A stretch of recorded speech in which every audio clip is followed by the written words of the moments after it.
Welcome back to India Today Global.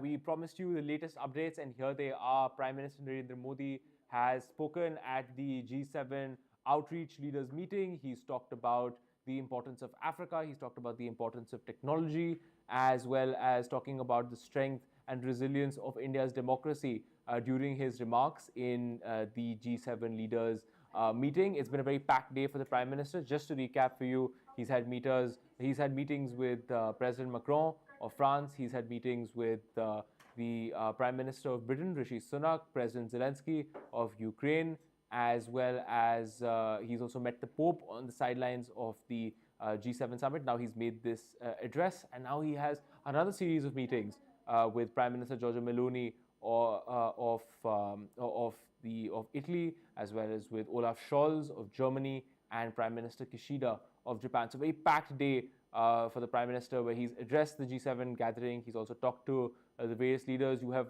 his meeting with Macron. He talked about defense, technology, as well as the Indo-Pacific and the blue economy. A conversation as wide-ranging as is the India-France partnership. You had with Rishi Sunak conversations about the comprehensive strategic partnership between the two countries that guide how the two countries will be moving forward. You have with Ukraine an interesting meeting. Of course, the two leaders, Zelensky and Modi, also met at the G7 last year in 2023. And of course, now you have conversations over the bilateral relationship as well as what's happening in the war in Ukraine. The Ukraine Peace Summit also set to begin. So really a packed day. We now have Giorgia Meloni, the meeting with the Italian Prime Minister, much talked about, as well as with Germany and Japan. But joining us from the ground in Bari is Geeta Mohan. Can you tell us a little bit about what is happening there? What has happened today? What are really the highlights of the day to you so far that our audience should know about? I also have the best backdrop, Shashank. Look at the view over here at Absolutely. Bari. It's absolutely I'm very gorgeous, envious. I'm very beautiful. envious. Yeah. I thought I should just rub it in. That Absolutely. whilst you sit in the studio, this view is absolutely something to That's envy true. about. But coming back to the substance of the meetings over here and why I'm here in the first place. There have been a lot of bilateral meetings. The Prime Minister spoke at the outreach session where he did focus on the areas that were topics of discussion: AI, energy, climate, the Mediterranean, Africa. These are very important areas. India showed that by including the African Union within the G20 under her presidency last year. And the much awaited bilateral between Prime Minister Narendra Modi and Prime Minister Giorgia Meloni will have to wait, although when he reached Borgo Ignazia, the welcome that he received from the Italian Premier clearly showed the warmth the two leaders share. Right. But we are yet to see the bilateral begin. In fact, everything is running very, very late. I'm told that the meeting that was to start about 45 minutes ago has not started, and Prime Minister Meloni has a press conference also before she goes for the next set of bilateral meetings. So I expect the bilateral meeting to happen closer to midnight, or at least way past the Indian prime time. We thought it will happen around 10 p.m. India Standard Time. Right. That's not to happen. It is going to be delayed. But again, very important areas that will be discussed. There's a port of call by an Italian ship for the first time in Maharashtra in October. That's important. Clearly shows the maritime security and cooperation both the leaders are looking at, both countries are looking at. The other very important aspect is the mobility agreement that was signed to be implemented very soon. Italy is going to raise caps for Indians who are seeking employment here in Italy. So more job opportunities for Indians who wish to work in Italy.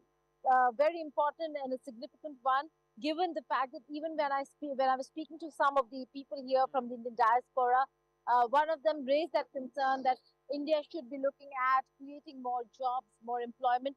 That has been the call, and one major aspect all through the elections that we saw on the ground, people saying that unemployment is a real issue in India.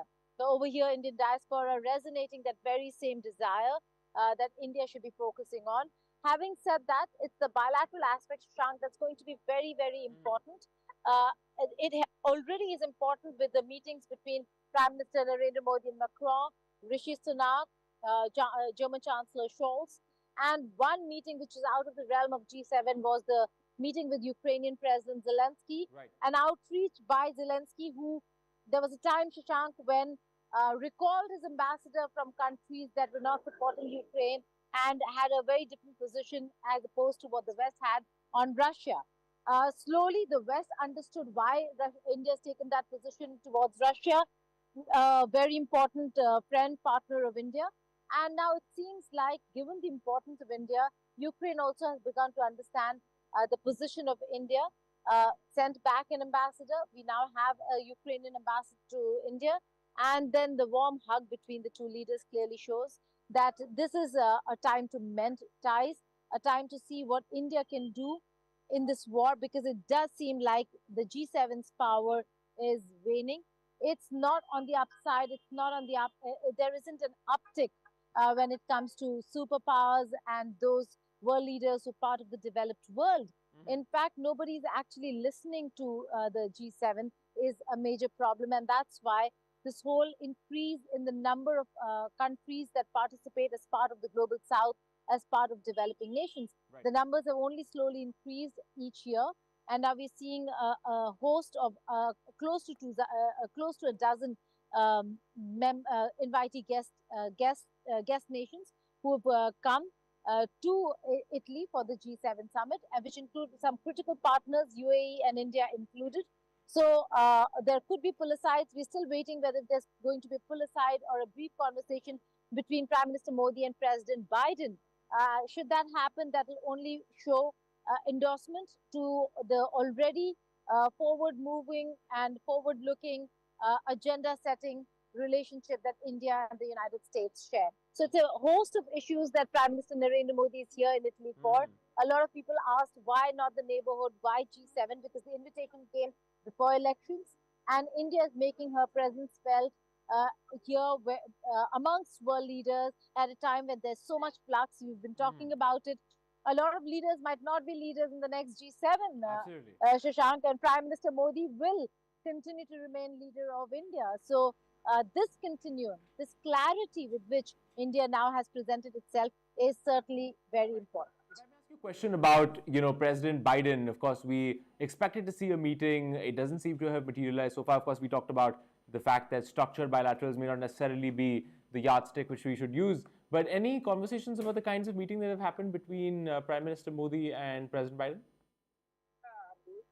Well, no details coming in, but there are live visuals now that are coming of the meetings that are taking place. So we'll be cutting across to that, and I will have to slip out for a bit, Shashank, just to get a little more details, and I'll join you in just a bit. Thank you so much for joining us. So there you have it, really an extremely packed day for the Prime Minister, talking about the importance of artificial intelligence, talking about technology really driving the 21st century, as well as about India's role in bringing the African Union to an important position within the G20 during its presidency. So really a very interesting set of conversations there. You didn't see the Prime Minister talk too much about the wars in Ukraine or in the Middle East, but instead you had lots of conversations about Africa, lots of conversations about green energy, as well as other top priorities that the Indian government has been pushing for a while. But the important thing to think about also here is exactly the question I asked right at the end, which is about President Biden. Like I said before, and if you've been following some of our lives, it's a very interesting question, that's become sort of a narrative in the last couple of weeks and months, right? Which is the relationship between India and the US. It is clearly not what it used to be, what it was in June last year when Prime Minister Narendra Modi went to the United States for his first ever state visit. There was fantastic atmospherics around the relationship, but now you seem to see that some of the sheen has come off. You see that the assassinations controversy, especially when it comes to Gurupatwant Singh Pannu, has created some troubles and some tensions in the bilateral relationship, and it has lessened the pace of engagement. And the question for a lot of people is, look, is this the fact that they've not had, he's met pretty much every leader, but he hasn't met President Biden yet. Is this a signal of some sort. Of course, this may be reading too much into it. Oftentimes, we know that scheduling issues can be major problems for world leaders. And we know that, of course, National Security Advisor Jake Sullivan will be coming to India to discuss important issues. But it's an important and key issue that needs to be thought about with regard to this meeting with President Biden. Of course, Prime Minister Trudeau, another leader who is in attendance there. The problem, of course, there being that there have been no good movements or developments in that particular regard when it comes to India's relationship with Canada, especially in the aftermath of Prime Minister Trudeau sort of talking to India and sort of alleging that India was involved in the assassination of Hardeep Singh Nijjar, a pro-Khalistan figure on Canadian soil. So this has been a problem for a very, very long time in the relationship. We had talks about a Canadian free trade agreement that has essentially fallen by the wayside, and really pretty much everything else in the bilateral relationships, from defense to trade, has actually suffered because of it. And so we're in this very, very awkward situation with Canada. Nothing really seems to be moving forward.